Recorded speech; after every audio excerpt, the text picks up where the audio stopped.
So we all know that when we're reading, sometimes we come across tricky words. So today I'm going to give you guys a few strategies on how to work with those tricky words that the children that are in your life are coming across in their reading.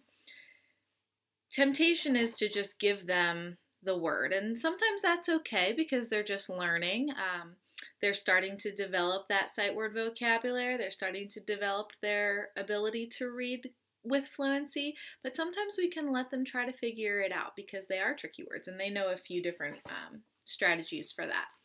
So let's say that they're reading along. When should we, and they get to a word and they pause and they look up at you.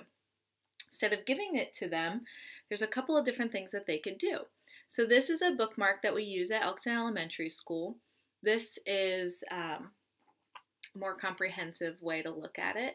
So the first one on this guy says lips the fish. Kind of an interesting way to look at it, but what they're supposed to do is look at the first word. This is for younger kids. They're supposed to look at the first letter. In this case, it's an S because it's the word stop. They'll look at the first letter and they'll get their mouth ready to say the S sound. So that's when you know they're at least looking and attuning to the word. That's a great strategy for really young kids. When should we? So they have their mouth ready to go. They're ready to figure out what this word is. The next one on this is stretchy snake. So stretchy snake, he's down here. Stretchy snake is a slowly stretch each letter sound together. So we're going to do stop. Stretching it out. St, op. So I said all of those individually, and now I'm going to put them together. St, op, stop, stop. So every single letter I said the sound of. Flippy the Dolphin.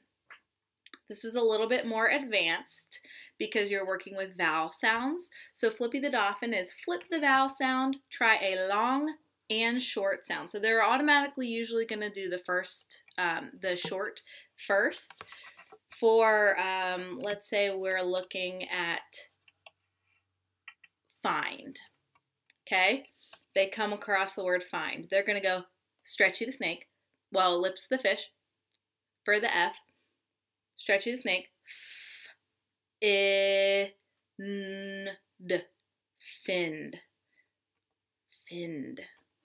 Find doesn't sound right, so I'm going to use Flippy the Dolphin and flip the vowel sound. The I is what I'm looking at. I, n, d, find.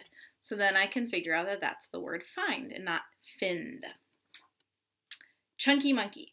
This one is different than stretchy the snake because you're looking for chunks in the word. You're not sounding out each individual part of the word. Break the word into chunks, you know. So let's say I'm trying to figure out the word digging. And you can help with this too until they start to do it on their own. You'll see some students do have this naturally where they start to cover up the word and they're like, oh, I know this part of the word, so I know this word is such and such. But sometimes we have to develop that. So I'm going to cover up the ending and I'm going to just look at D-I-G. I know you can't really see that very well, but I'm going to cover up the rest and I'm going to go D-I-G. That says dig, dig. So sometimes they'll have to go dig, dig. Or sometimes they'll just say, oh, I know dig. So then if they know dig, then cover up the D-I-G part. And a lot of them should know the ing says ing. If not, that's something that you can practice. You can have flashcards with parts of words on it like ing and vowel sounds. That would help them figure out those words, those sounds automatically, like ed says ed, d, and t. So those are some things that you could do. Let's see what else we got here. Eagle eye.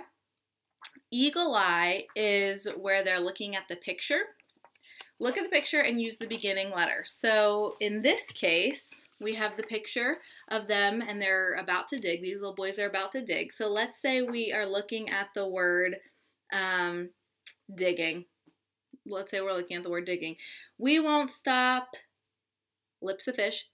I'm looking at the first letter, D. I'm looking at the ending letter, G. So I know it's going to end in g, and it starts with d.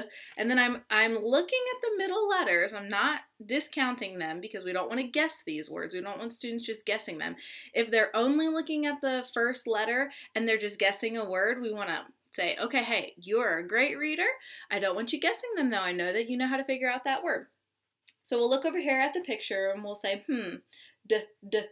Well, they're digging. Could this be the word digging? Now, again, we're not guessing the word. We're going to try to figure it out. We won't stop digging. Digging, I hear g. I hear I. This is the word digging. We won't stop digging. Then we have Skippy Frog. Skippy Frog is one that if you're a little bit more advanced, it's easier for you to use Skippy the Frog because you're thinking about what you're reading. If you're just new to reading, sometimes this is harder because we're just more attuning to what the word is versus what we're hearing as a whole.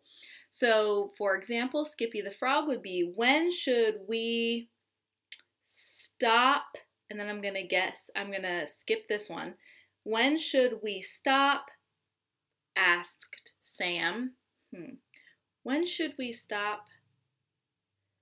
I bet that's the word digging. Now, if I have the context and I believe that's the word digging, I'm still not guessing that that's the word digging. I'm going to use my other strategies. You see how these kind of like play on top of one another? So I'm going to go back and I'm going to think, okay, what's the first letter? D. Ooh, what other things do I hear in digging?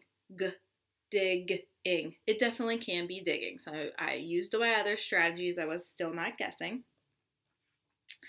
And then trying lion.